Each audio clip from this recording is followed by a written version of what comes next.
So my dad has this pothos plant that is older than me for sure. It might be around 30 years old.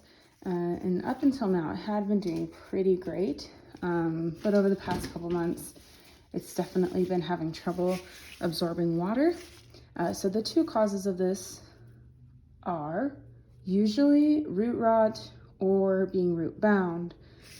So in this case, we can take it out of the pot and see what's going on with those roots.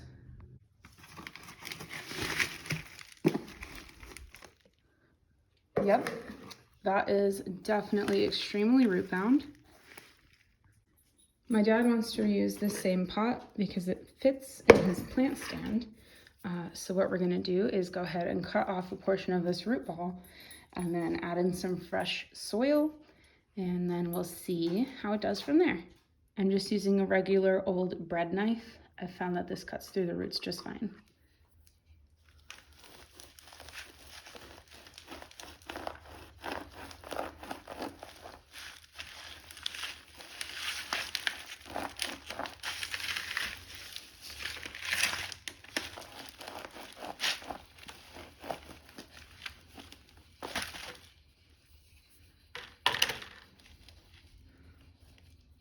And this little disc can just be thrown away.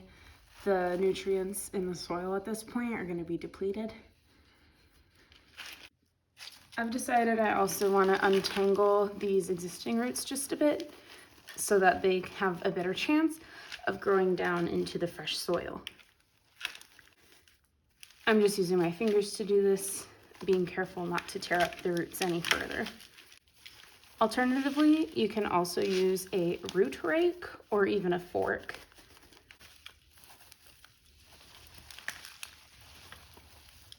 All right, that looks like it'll probably be fine. We've got the bottoms of the roots exposed, and that way they'll grow directly into the fresh soil. I'm just using regular vegetable soil mixed with perlite and bark. This will create a well-draining mix that won't stay wet for too long. The problem with rich soils that don't have any additives to help them drain better is that the plant sits in water for a long time, and that can lead to things like root rot. And it is really best for plants if they have essentially a drought period in between waterings. So a soil that dries quickly is ideal. We have our new pot with the fresh soil. And we can just stick this directly on top. And I'll add some extra soil to the top as well.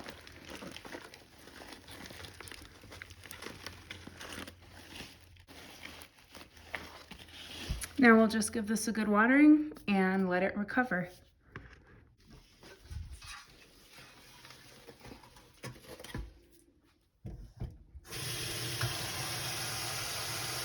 I want to thoroughly water the soil so it's completely wet and draining out of the bottom of the pot. Then I'll wait for it to completely dry out again before I water it next time.